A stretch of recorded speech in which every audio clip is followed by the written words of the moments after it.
Você sabia que emagrecer não é apenas uma questão de regular a fome, o apetite ou ajustar ali a alimentação? Pois é, para muitas pessoas, inclusive aquelas que utilizam as canetas emagrecedoras, que está na moda aí, né?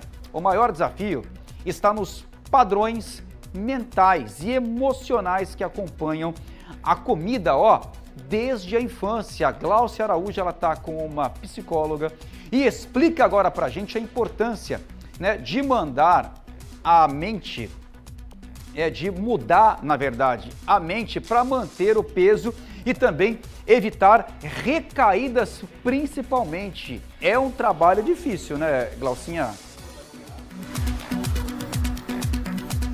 João, não é fácil, porque a gente sempre vê as pessoas dizendo assim, eu tenho aquele efeito sanfona, tem hora que eu tô bem magrinha, tem hora que eu engordo de novo.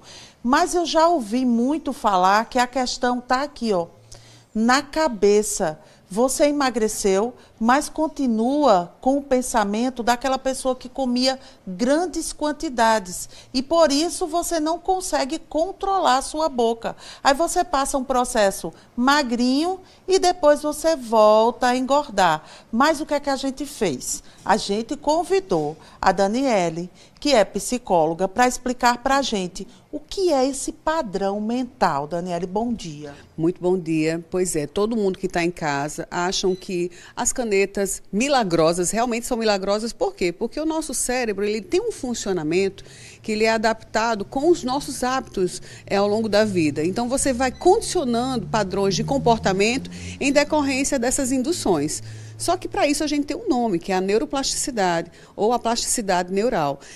Se você que está em casa, se você não tem hábitos recorrentes de cuidado com a alimentação, se você é um paciente, por exemplo, compulsivo alimentar, certamente entrar com a caneta vai ser, digamos que um movimento muito delicado e complexo para você que não tratou isso anteriormente. Isso é tratado, inclusive, na terapia.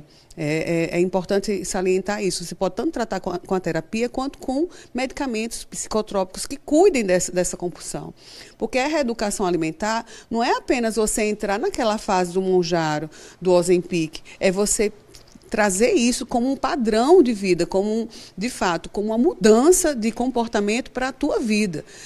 O que a gente sabe que para muitas pessoas que têm o pensamento voltado para a comida como compensação, como recompensa, é algo muito delicado. Eu preciso disso aqui para ficar melhor. Eu preciso disso aqui para me sentir feliz. E aí? Onde é que está isso realmente? A gente precisa buscar essa dopamina de outra maneira.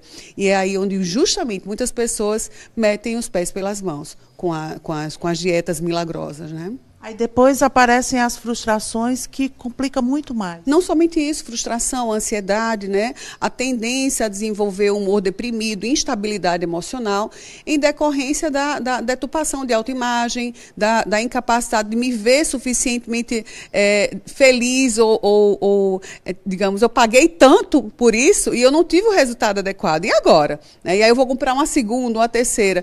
Só que, em meio a tudo isso, sabemos que a tal da caneta, ela tem alguns efeitos bem delicados para o nosso organismo, né? Por isso que é necessária a prescrição médica. Mas se você não tem esse cuidado de estar reabastecendo alguns nutrientes, né? Você vai estar enxergando algumas mudanças no seu corpo que você vai ficar um pouquinho assustado se você não tratar de forma adequada. Imagina você ficar flácido da noite para o dia, você ter uma dificuldade de se adaptar com aquela mudança corporal, por mais que você esteja ali com menos peso na balança, mas é a visão estética de tudo isso. Poxa, por isso que muita gente fala, caramba, fulano emagreceu tanto, chega a estar tão estranho aquela sensação de derretimento da face, da própria flacidez. Então a gente precisa tratar isso, gente, com a musculação, precisa fazer todo o acompanhamento, sono adequado, redução desse estresse, porque tudo isso atrapalha muito o nosso movimento total.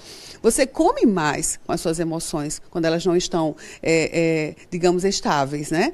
Então é importante que você cuide de tudo isso para que você tenha um resultado adequado para o que você tanto tinha desejado para o início disso. Não estou dizendo que não pode fazer, mas que faça dentro do percurso adequado e se realmente você está pronto, preparado e querendo para isso de fato, tá? Porque a mente nossa, ela interfere diretamente na evolução desses resultados. E Daniela também tem aquela falsa imagem, que muitas vezes você emagrece muito, mas você acha que não.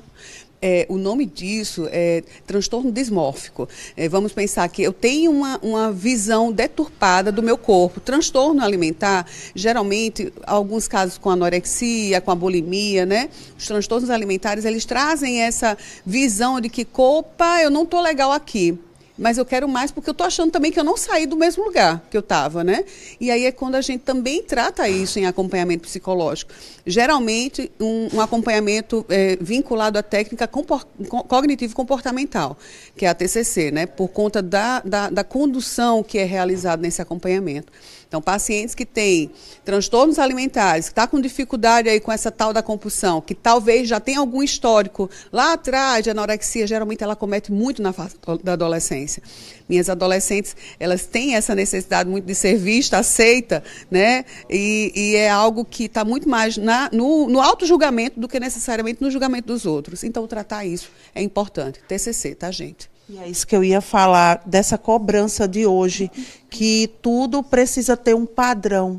Isso faz com que a gente queira se enquadrar nisso e sofre muito. Aí a gente fica com problemas, como você disse. Eu fico com problema de não dormir bem, eu fico com problema de não vestir aquela roupa. Tudo isso por conta da cobrança que está lá fora. Então a gente precisa tratar. E não somente isso, Gláucia, é porque eu preciso ser aceito. Eu preciso ser validado. E por isso que eu preciso estar nesse campo, que todo mundo acha que é o correto, que todo mundo acha que é o adequado. Aquela coisa, sabe, da graminha verde do vizinho sempre está mais bonita. Isso vale para tudo, gente. Não é somente para comida, é para relacionamento, não é somente para o teu estado profissional, mas é a forma como você se vê, se lê e se gosta. Então, se cuide, tá?